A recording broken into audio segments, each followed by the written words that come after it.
Assalamualaikum, dear audience. We are in Ankara with Şeyh Umar Vadillo today. We are in his home. We will have an interview with him today, inshallah. Sir, thank you very much for having us today. Not at all. My pleasure. Sir, you are the most significant figure the Mirabitun movement. And we know that you have been working for establishing muamalat in last 40 years. When we come together generally, we talk about the problems, the social, sometimes the political problems, but we do not talk about your individual life and about your journey. I want to ask about your individual life. So how did you become Muslim, sir? Can you tell us? Well, by Allah's will, I was an ordinary student in the university. I was studying engineering with the typical confusion of the people of the age. I come from a Catholic family, but I had voluntarily become atheist. I could not believe Christianity, and I rejected Christianity 100%. I was motivated politically. I was very involved with my student union in years that they signified the transition between the dictatorship and the new democracy. So I was very politically active, but I had no idea of spirituality. I rejected religion as a whole, as a fabrication, including Islam. So I wasn't looking for religion. But then I met accidentally the man who will change my life completely. And this man I met was Şeyh Sufi. I was 20 years old when I met him. And through a series of meetings in which we were discussing, I did not know he was a Muslim when I met him. That's important. I discovered he was a Muslim later on. But the interaction with him was so extraordinary to me. I had the feeling that I had met somebody that, like no one else. The way he spoke about matters, the way he treated me, it was different. So one day, I was in his house, and I saw him praying. I did not even know what it was. It was Maghreb. In which country, sir? In Spain. In Spain. I was in Spain with him. And I saw him doing this strange movement. And I didn't know even that this was a prayer. I had no idea. I thought it was some yoga or some exercise. I knew that it was something special. It was just not physical exercise, but I didn't know. I couldn't identify it. So when he finished, I asked him, he said, "What was that?" And he said, naturally, that was a prayer. I'm a Muslim. A Muslim? That shocked me because he was a Scotsman. Scottish people are not Muslims. And in my little world, I thought Muslims are Arabs. You know, the Arabs are it's part of the culture of the Arabs. I didn't even thought that Islam could be seen extend beyond this cultural group. So that was shocking. That was the first shock. But then I liked the man so much that I said to him, "Can I do the next prayer with you?" And I did. How old were you? I mean, it didn't mean I became a Muslim. Mm-hmm. How old were you, sir? When? How old were you in that time? 20. 20 years old. Very young age. And I just did the prayer. For curiosity, more than anything else. And that's it. Now then, the things happened to me over time. And I used to go and visit him to his house. And we will read books, etc. I already knew he was a Muslim, but he didn't give me religious speeches. No, he treated me like a friend. He took a house 200 meters away from mine in Madrid. So he was living in the south of Spain, and so I had a Sufi Sheikh coming to target me to become a Muslim. I was very, very lucky. And one day we were sitting down in his house, and we were in the sofa like this. He was on one end and I was on the other. And he said to me, all of a sudden, he said, repeat what I'm saying. So, okay, what? And he said, Allah.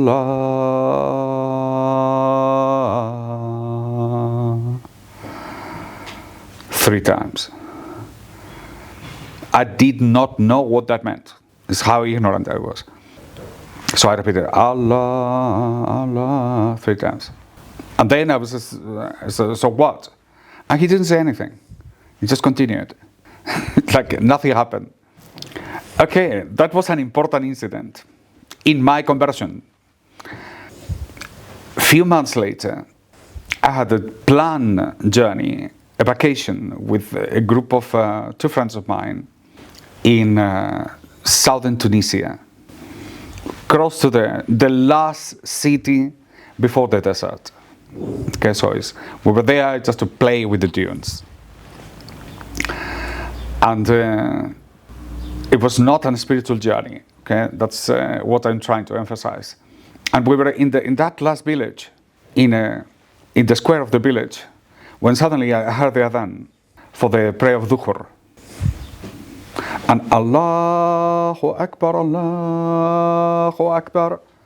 And suddenly, without explanation, without thought, I had the absolute obligation to go and join the prayer.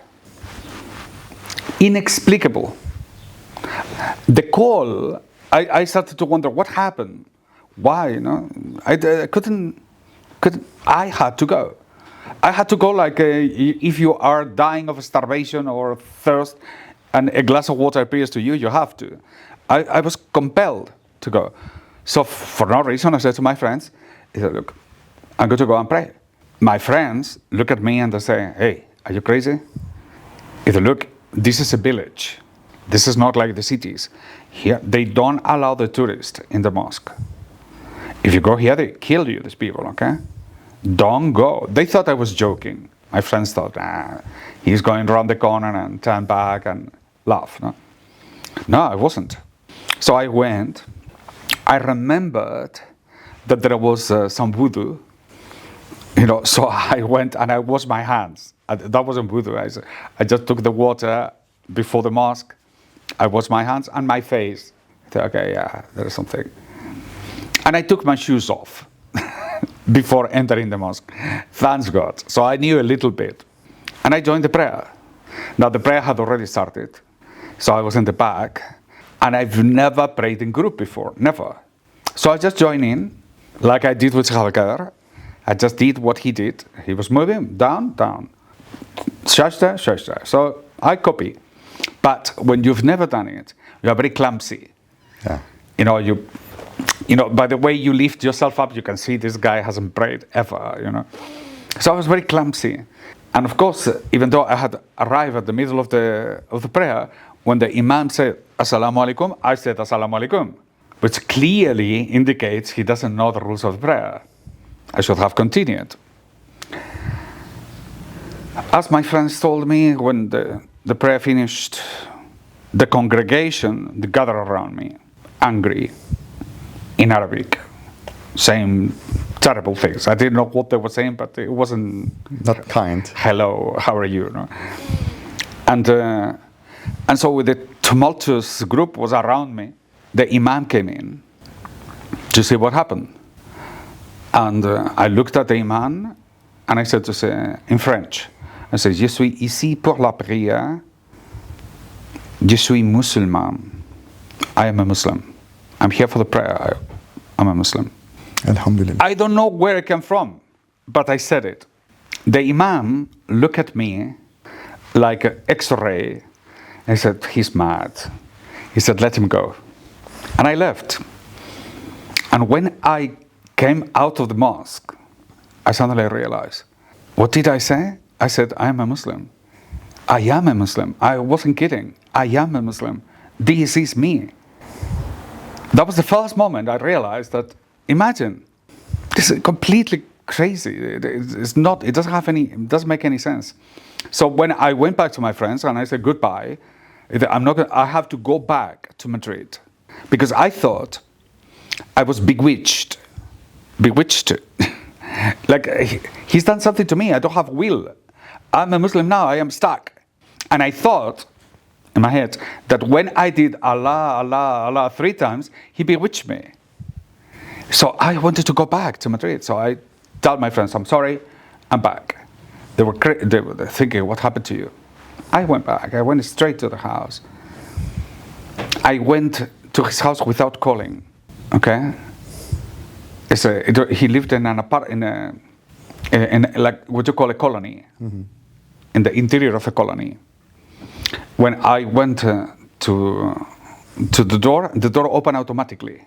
I went to the block, and the door opened automatically. I took the elevator, and he was there waiting for me. How does he know that I'm coming? How did the doors open automatically? I promise to you, this thing happened. And I arrived there, and the first thing is that maybe from his house he can see the main door, and he was just pressing the button to open automatically the door. He couldn't. So I said, how did you? He smiled and he said, come in. And that's where I realized, okay, this man is something. And then I started to, because he was a Sufi Sheikh. His emphasis was to fall in love with Allah. So I learned the prayer, of course. Now I was really interested in the prayer. I had not made Shahada yet. In that time? Okay, that's important. But I wanted to learn how this religion operates. And I started to do dhikr, the name of Allah, on my own. But I learned Allah. Now, from that moment onwards, from that visit to Tunisia onwards, every time I mentioned the name of Allah, I had goosebumps. My skin went, every time. So in my head, I was an atheist, and my heart was already moving. It was incomprehensible to me. So this process went on, and then one day Israel said to me, hey, Ramadan is starting, okay? You should become a Muslim because otherwise you're going to miss Ramadan if you wait until the end. You want to enjoy Ramadan. And I said, oh yes, of course, how can I wait? Let me do it right now. And that's how I became a Muslim. Alhamdulillah. There was no merit. I wasn't the type of character that was looking for Islam. Literally, my feeling is that Allah picked me up from the hair and just say, you come here because I want to. That's it. Sir, did you tell this experience to your family in that time? And what was their response? Well, my family was Catholic. For them, Islam is like extraterrestrial. No? It's Islam. I mean, Spain wasn't a culture that had a great interaction. We don't have so many immigrants. Now we do, but in those days there was not much. So the people didn't know much about Islam, except it's the religion of the Arabs, I suppose. Very little. But because I was an atheist, and now I believe in God, for my father it was an improvement. So they didn't see it as a competition, but they thought, okay, yeah, he believes in something now. Before he didn't believe in anything, so I thought, let's get him better. So my family received very well, actually. And then my sisters, I have 3 sisters. My 3 sisters entered into Islam as well. Alhamdulillah. You invite them to Islam? I invited them to Islam. Alhamdulillah. How about your parents, sir, now? Are they still Catholic or are they Muslim? My father is still Catholic. My mother is much closer to Islam than she is to Christianity. May Allah make them Muslim, inshallah. Much, much closer. How's your relationship with them? That's very good. When you visit your father, are you talking about religion or does he criticize you? with my father is no, we have a good relationship as long as we don't discuss theology. Is okay, but generally speaking, no, it's good relationship, and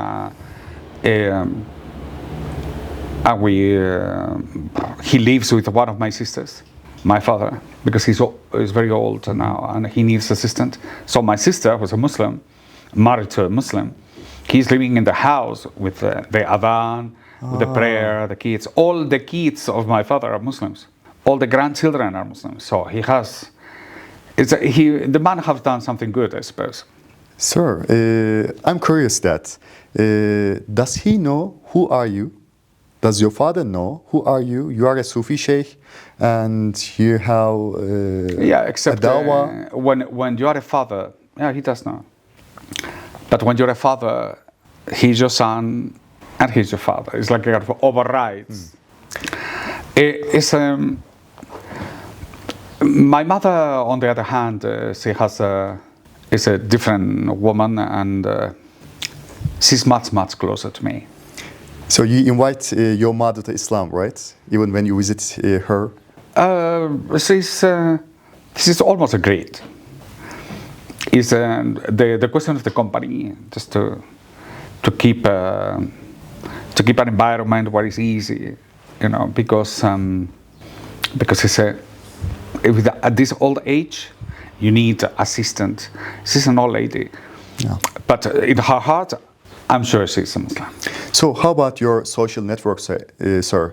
What happened when you become Muslim and when you tell that to your friends, I become Muslim, especially to your friends who you were in Tunisia? And also, do you have no, they didn't become Muslim. Do you have contact with them still? No, with my friends, something curious happened. Some that they were very close to me, when they heard that I was a Muslim, they kind of distanced. And some people that they were in the periphery, they were not so close, they became closer to me. And so 2 of my friends entered into Islam. Alhamdulillah. And many others, they just politely moved into the background. So did you invite your social network to Islam after you become Muslim? And it changed completely. Yeah, your social network has changed completely, right? Partly because I had changed. So the things I was interested in earlier, I was not interested anymore. So you were in Spain, then you become Muslim. So where did you go after that? What did I? Where did you go after you become Muslim? Well, after I became a Muslim, I stayed in Madrid. I finished my exams, and then Salgar said to me, "Do you want to go for a journey to the Middle East?" I said, "Yes, of course." And so we traveled to UAE for 6 months, where I learned Quran and I learned a little bit of Arabic, and I had the basic education. He took me to a madrasa that it was in Sharjah, the emirate close to Dubai, which was far more conservative. And Salgar was very close friend to Sheikh Sultan, which is still the ruler of Sharjah. So we spent 6 months there. That it was my basic Islamic education. There I learned what Islam is. And but it started a relationship with him, with Salgar, where we became traveling companions.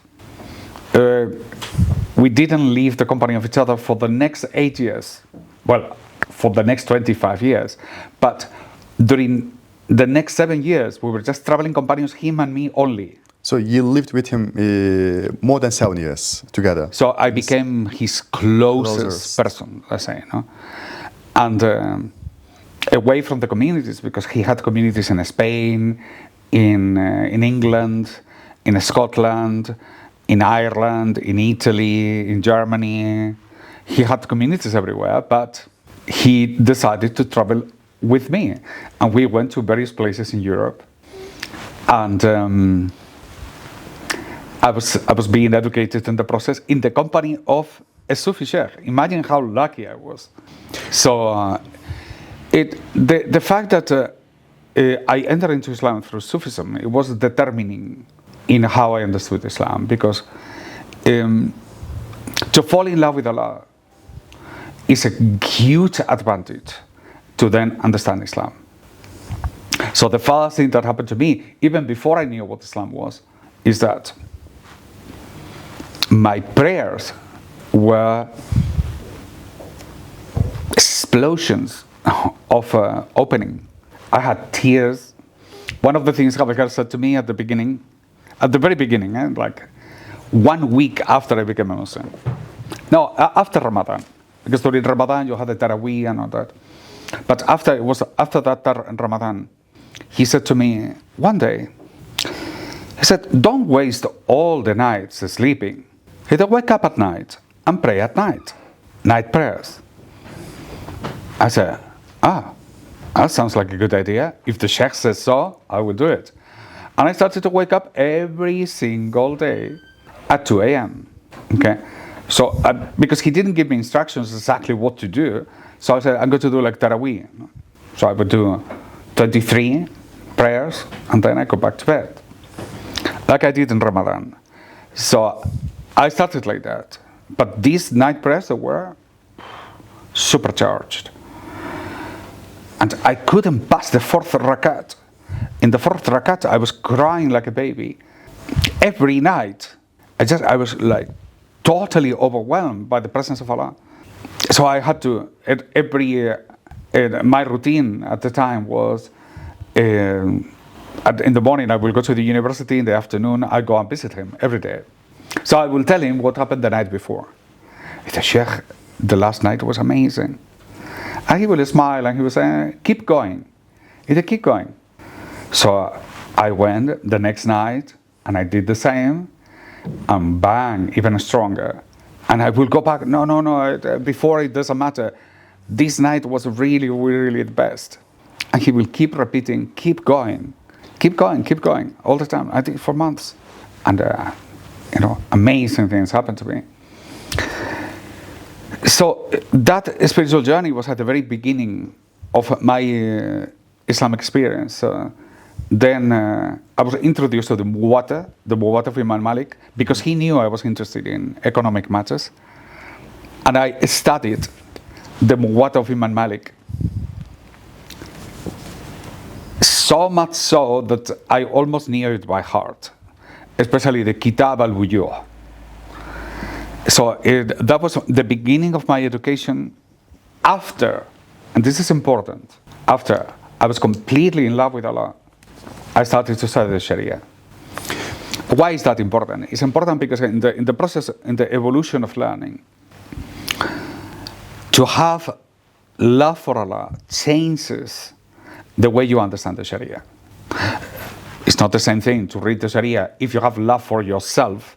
So if you are looking for benefits in the Sharia, than if you read the Sharia thinking, I want to please Allah subhanahu wa ta'ala.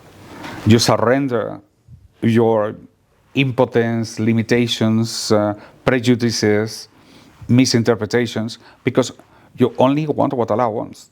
And that was different, in order to start seeing things nobody else had seen. So one of the things I said to the Sheikh, innocent. It was, Sheikh, the currency in the Muwatta is the dinar and the dirham. He said, what is the dinar and the dirham? You asked this question to him? So I asked these questions. And Al-Zakir kind of smiled, like saying, yeah, it's not paper money. Sure. It's gold and silver. It's dinar and dirham. So I started to build up an image of Medina based on the narration as it happened. I wasn't looking for the Sharia to justify my life. I was looking for the Sharia to see what it is. Okay? The authentic model. So dinar, dirham, souks, kirat, sherkat. I started to find out everything on the basis of how it was there, the amal of the Ahl al-Medina. When I became a Muslim, Sahabakat was finishing the second edition of a book called Root Islamic Education. I actually participated in the editing of that additional chapters. of the root Islamic education. This book is fundamental to understand Şeyh Abdülkadir. In root Islamic education, Şeyh Abdülkadir says, formulates the following idea. If the Muslims want to renew Islam, we have to return to the amal of the Ahl al-Medina. We have to return to Medina, to the practice of the people of Medina. Renew Islam, return to Medina. Renew Islam, return to Medina. That was the thesis. Clear. So what I did is, I believe so. So what is Medina? I answered the question, what is Medina?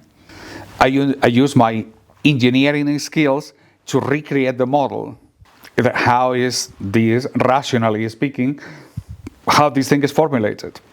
So I started to write about dinar, dirham, monetary economy, the difference with paper money, the problem with debt, banks, interest rates, riba, etc., etc. Bit by bit, I built up my own knowledge onto the matter, which then it became the first book I wrote in Spanish, called Una crítica islámica de la economía.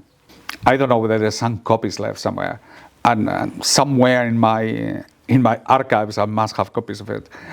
That was the first book, an Islamic critique of economics. In English, it became The End of Economics. Yeah, that book. So I wrote that in Spanish first. When did you write it? It was me. It was to clarify my head.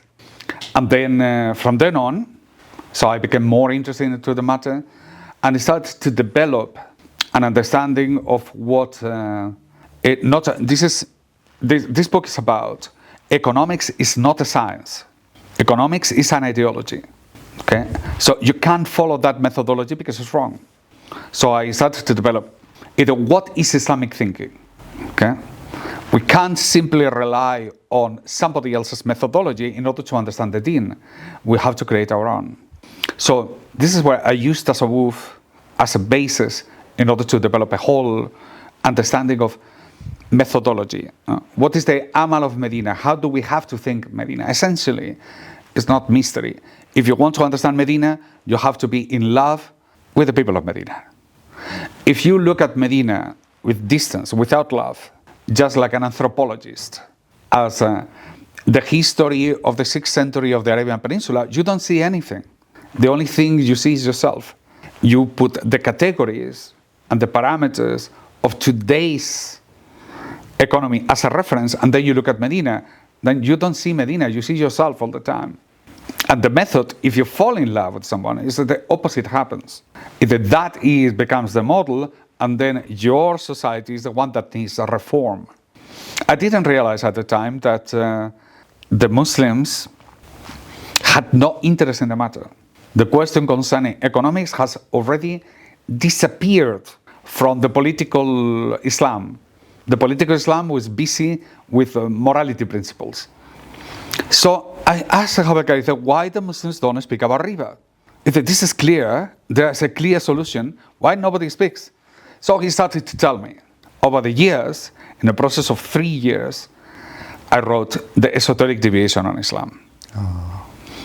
The book is about 1,000 pages, but the real book, the one I wrote, is about 3,000 pages. But I kind of stream it down. So I have a news, sir, about esoteric deviation in Islam. Inshallah, we are going to publish this book as a 3 parts, as a 3 independent book. Inshallah, it will be. Well, I will assist you anywhere I can. Look, it's an important book because all of us must have this question: why the 20th century was such a disaster? For Islam, the 20th century is a complete disaster. We lose the caliphate, the whole thing falls apart, we are totally divided, we have been beaten in every conceivable way, we are humiliated with the imposition of legal systems alien to Islam.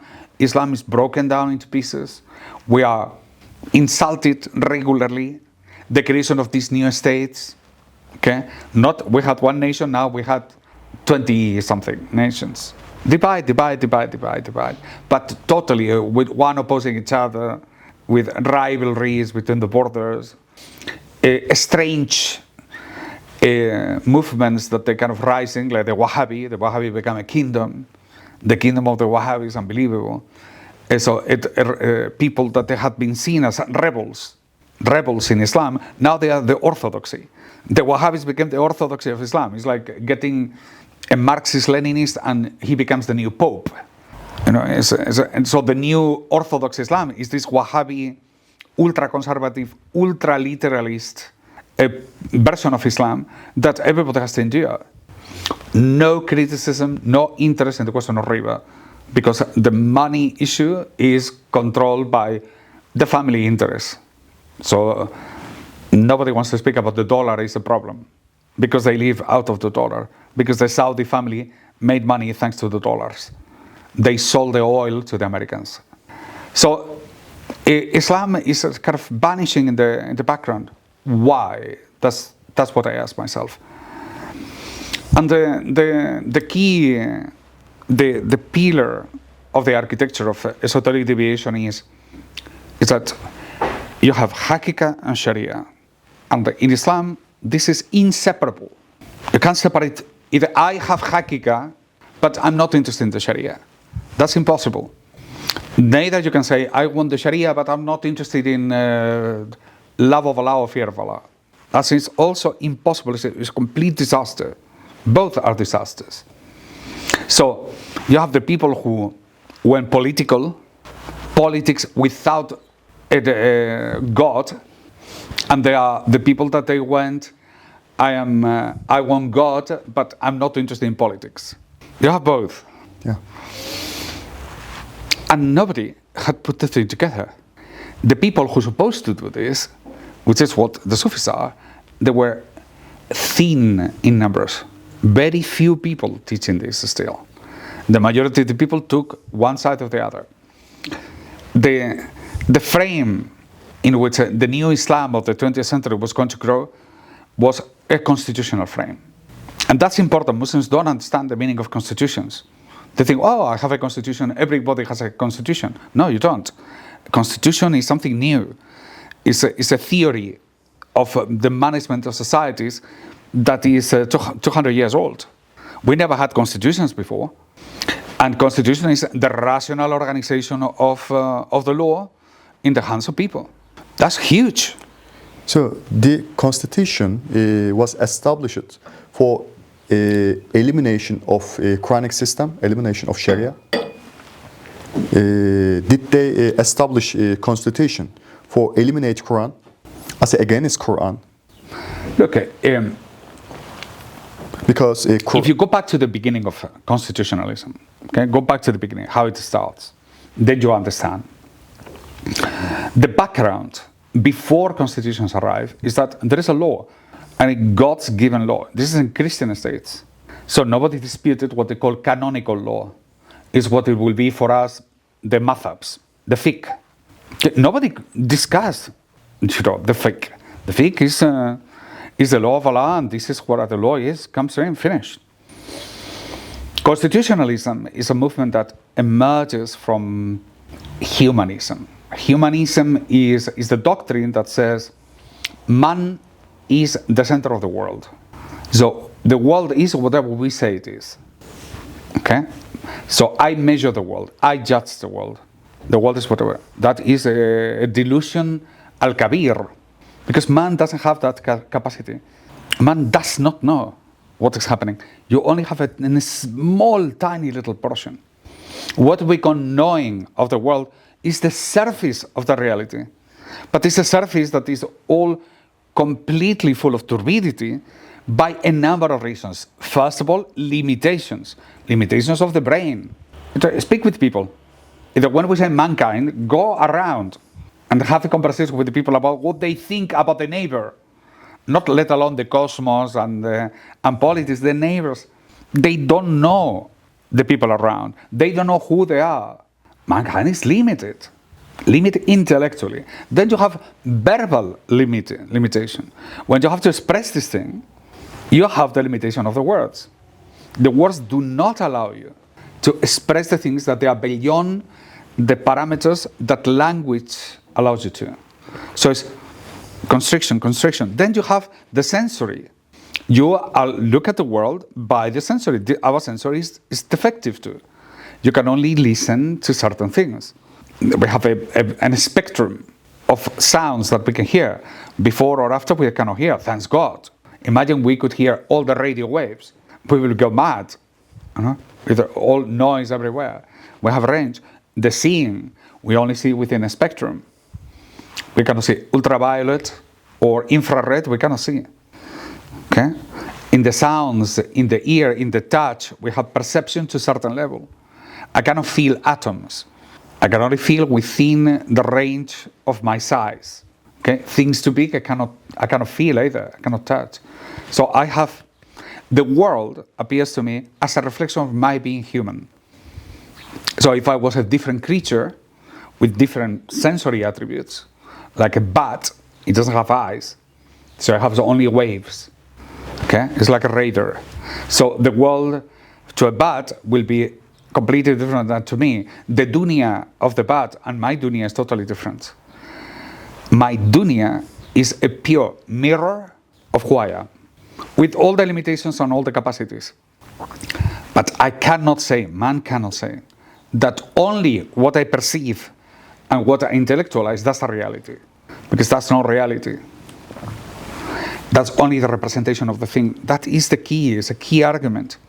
Because man doesn't make reality. We don't make it. We can say whatever we like. We can say the world is in the hands of Zeus, okay, or in the hands of the parliament. You can say whatever you like, but it doesn't change the fact that you are in a reality and you're a slave of it. So the difference between hakika and fantasy, illusion, is the difference between Islam and humanism. Humanism is something else. Constitution comes from humanism. And the reason it's important that you understand this is that it is incompatible to say Islamic constitution. That's impossible. So can we say that the man deny the Islamic system or religion system and create new cause for itself? Yes. Like, for example, one of the commentary of the Times, I think it's from Voltaire, but I'm not sure. He says, before we had God telling us what to do, but now we're not children anymore, we're adults, we have come to reason, and now we can tell ourselves what is right and wrong. That was the mentality. So there is a clear intention of freeing yourself from religious law. That's why it's not compatible. You cannot say Islamic secularism. It's impossible. It's a contradiction of terms. Or so is Islamic constitution. Now, the constitutions, it's important that you can have constitutions of all kinds, because it's whatever man decides, which is wrong. But all the constitutions are shaped around neoliberal values, which is the people who won Second World War. Remember that. After Second World War, all the colonies become independent countries. Okay? So in the case of Turkey, it was after First World War. The creation of all these new states completely out of the blue. Saudi Arabia didn't exist.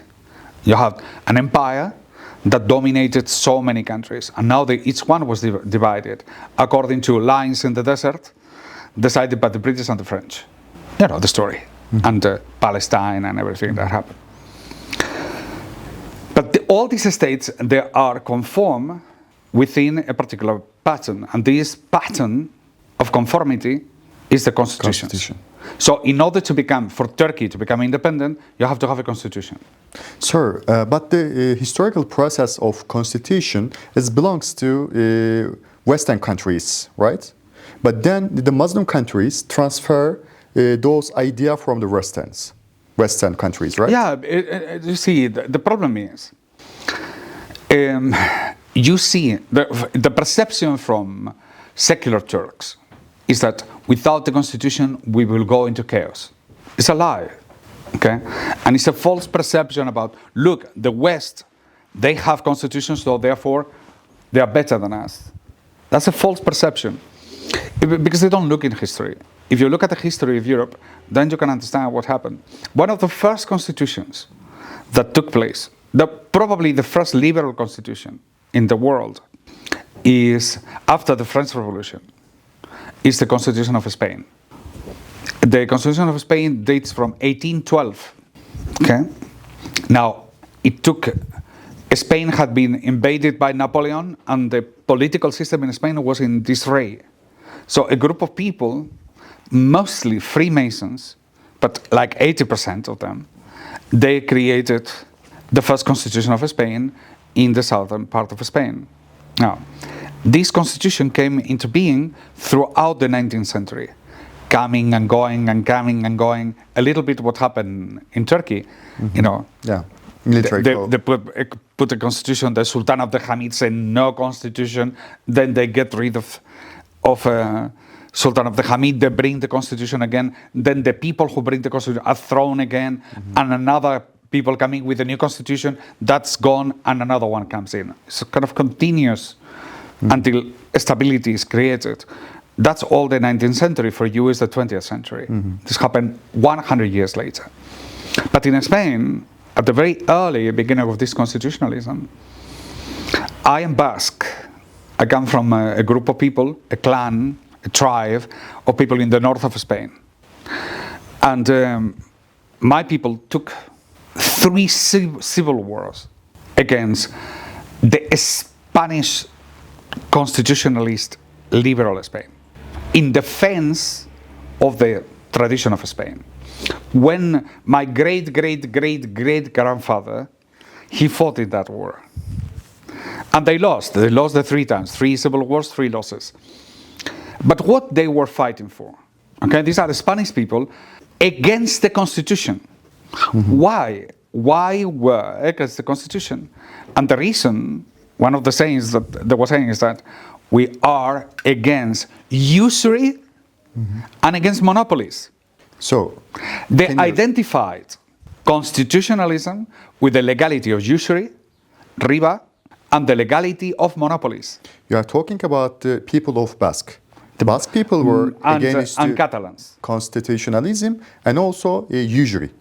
And usury. The constitutionalism they saw as the legalization to usury and monopoly. And the people of Basque were against the issue. 100%. Because we were Catholic. Even the Catholic people were against usury. Even the Muslims didn't fight with usury as Basque, unfortunately to say that. Well, what happened later on is that the Catholic Church betrayed the Spanish people and they took the side of the liberal system. Yes. Catholic Church supports the liberal system. Joined the liberal system. Why? Because the liberal system threatened them to expropriate all the land. They were bribed. They abandoned their own religion for money, for power. It's so interesting. That's the Catholic Church. That's why in Spain, the history of the Catholic Church in Spain is the proof that they're false. So what happened is, you have a 19th century with the constitutionalism. Through 3 civil wars, it wins. It comes into power. What happens? There is a rush of bank formation. During the first half of the 19th century, anyone in Spain who had a little bit of money, they opened a bank. Everybody wanted to bank. Why?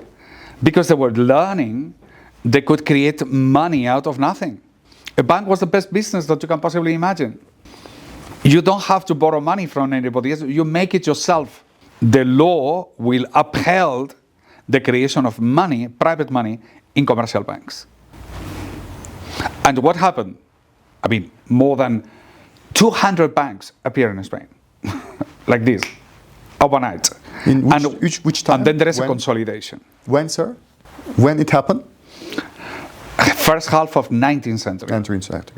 As the application of the Constitution allowed the creation of the central bank, the creation of the commercial banks, the legalization of banks, and the peseta, the Spanish peseta, which means your Turkish lira. And we had, like a Turkish lira, a money that it was completely, totally useless with a huge inflation. The banks will run the economy. That's what was happening. and the elimination of the guilds, the transformation of the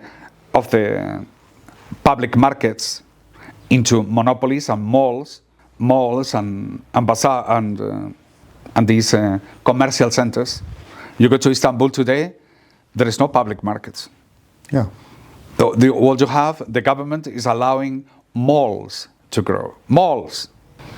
In the past, in the wisdom of Islam, the government created public markets, free places where the people can trade for free. Where we live here in Ankara, there is a farmers market every Saturday, every Tuesday or Wednesday, I think. And the people come there to gather. But if it rains, nothing. Yeah. There is no place to store. There is no conditions. It's in the streets. You know, the Muslims in the past, we built palaces. The tradition is coming from history. When Islam was So why? Because you have a constitution, and the constitution encourages a vision of the economy which is capitalism, because the constitution is the law of capitalism, and it's the constitution that makes capitalism the new religion of the people. So what is position of army in this system, sir? So there is a national states after French Revolution, and all the nations started to become independent after the Second World War. Then all the nations established a central bank, which has a connection with US dollar. So according to your view, what is the position of army in this system? It looked like the army follows, are protector of the power. Of the power, right? Look, during the feudal days, the monarchy sustained itself thanks to the aristocracy. And the aristocracy, the landowners, to have land was money. What happens with the French Revolution is the land is not the new money. The money is banking. The iconic figure of the time is the Rothschild family. A new business called banking that can make more money than anything else. We knew about banking. The Jews did not invent banking. It was invented in Italy. The Medici family was already one of the richest families in Europe, thanks to banking. Then it came the Fuggerers. In Germany, they were an incredibly powerful family based on banking. But when the Jews take over, everything explodes. They are not national entities, they are international entities. And thanks to the connection of the Jews, international banking starts. And this is a very important idea, international banking. They have more power than nations. More power than nations. They could decide whether somebody wins a war or loses a war. This new power replaces the old aristocracy. The landowners now is the new money people are the banks. The government does what they did in the past. They ally themselves with the banks. And you have the modern state. What is the modern state? It's the fusion between government and banking. Now, the government is doing banking. That's the central bank. The government feeds itself thanks to usury. And then you have these commercial banks, which is the new feudal lords. The system remains the same. The connection of the commercial banks with the power is everything. There is no political party that cannot be financed except by the banks. The banks can make one political party win or the other one lose. They can finance everything. They can make one person rich or poor. The banks decide where the money is allocated, where it goes. It's the power. So then what happened? The military, the media, all the other powers, they consolidate the status quo. Oh, I see. What is an anomaly is to have a political party who wants a change, Islamic parties coming into power. Okay? What is the anomaly? Najmuddin Erbakan was an anomaly. Okay? They could not allow him to come into power. Because if he comes, he will dismantle the whole system. How? Bring the golden hour. The scene of Najmuddin Erbakan was the golden hour. When we met Najmuddin Erbakan, I was in my early 30s. We came here to Istanbul and we talked to him, and he had just come into power. We met him before and then after. When did you come Turkey first time, sir? We came to Turkey. Why? No, when did you come Turkey? Which year? Oh, the year before he came into power and the year he was in power. And you met with him and then when he was in power. We came to Turkey many times after, but this was the first two. When we came, and he was the prime minister already. That was the most important. That was the most significant, because we saw a man telling us they don't want me to rule. He knew something is coming. One of the interesting things that is important is when Necmettin Erbakan said this to us, I was with Şeyh Abdelkader, he asked everybody to leave the room. He said only a translator, Necmettin Erbakan, Şeyh Abdelkader and me. Only 4 people in the room. And he said, what is he going to say? And then first of all, he started to tell us that when he created the coalition with Tansu Çiller, the pretty girl with no brains, she agreed on the following condition, only one condition. And Necmettin Erbakan was saying, I thought, okay, what is that condition? Maybe the policy of the hijab, the opening of the madrasas, one of those things, because I know many secular people in Turkey will not like it. No, it wasn't any of that. The only condition Tansu Çiller put to me to sign the agreement is that do not bring the gold dinar policy. So it was the condition of Tansu Çiller to Necmettin Erbakan. The only condition, the word only is important, do not bring the matter of the gold dinar. What did Necmettin Erbakan did? He brought the matter of the gold dinar. Yeah, sure. He started to give talks. He made an international conference on the gold dinar. On the gold dinar, it was supposed the central matter was the gold dinar. Can you show this gold dinar to us, please, for Turkish people? Sorry? Can you show this gold dinar to Turkish people, please? Oh yes, I have. This is a gold dinar. It's a small coin of 4.25 grams, and this is a 5 dirham besh dirham, which is made of silver, gold and silver. And you given this gold dinar to Necmettin Erbakan Yes, in 1997, right? That's right, yes. And he understood like this immediately, and he was very pleased that we were doing it. And if he would have stayed in power, today the currency of Turkey will be the gold dinar.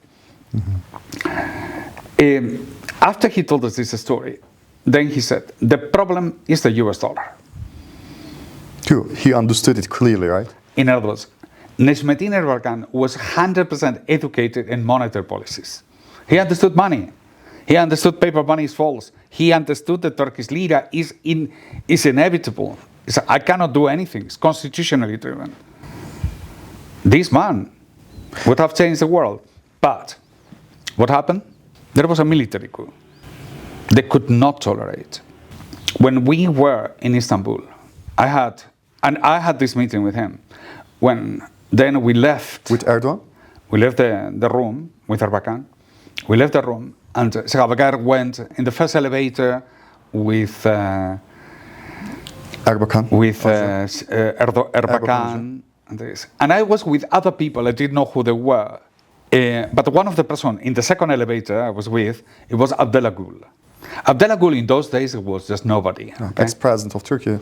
But Abdullah Gül in the elevator said to me, the gold dinar will never happen in Turkey. Now, I know that sounds bad, so what's the big deal? No, it is a very important deal. You have to think about the time. First of all, your boss is saying the gold dinar is going to happen.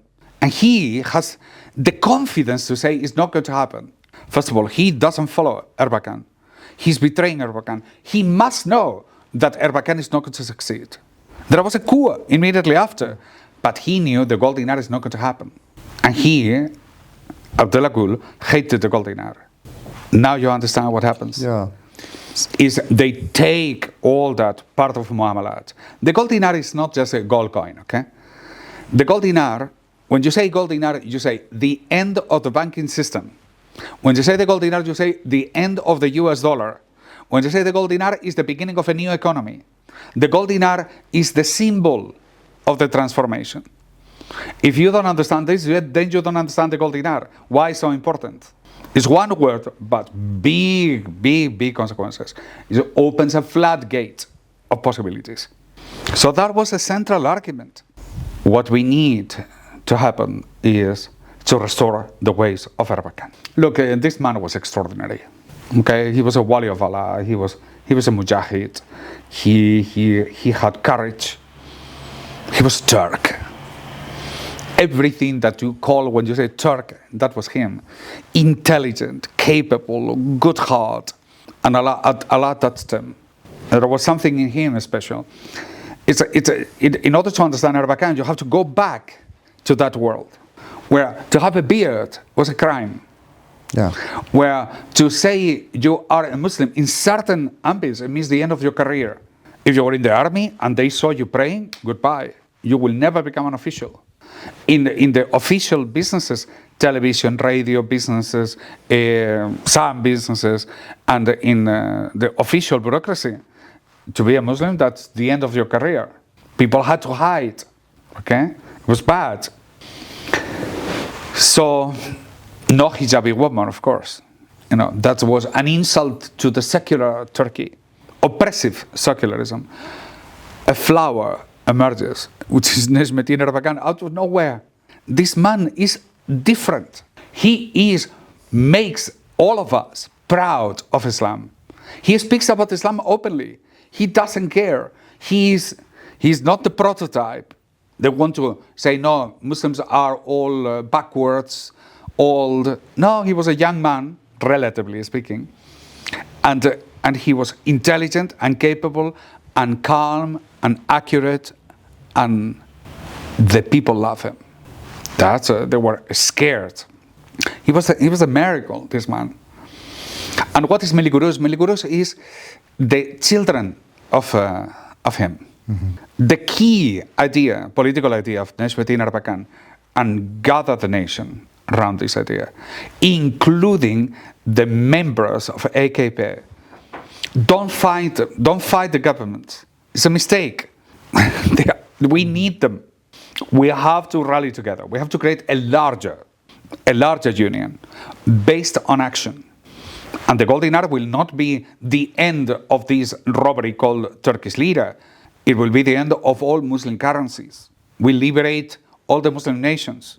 We liberate Mauritania. We liberate Saudi Arabia. We liberate everywhere with a new currency.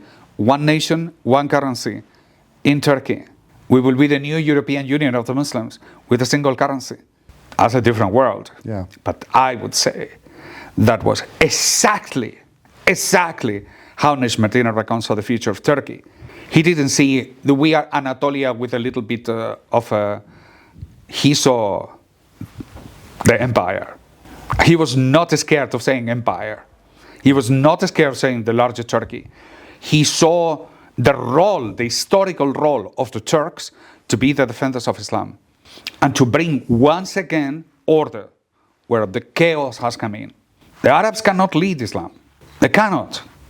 Ibn Khaldun says it clearly.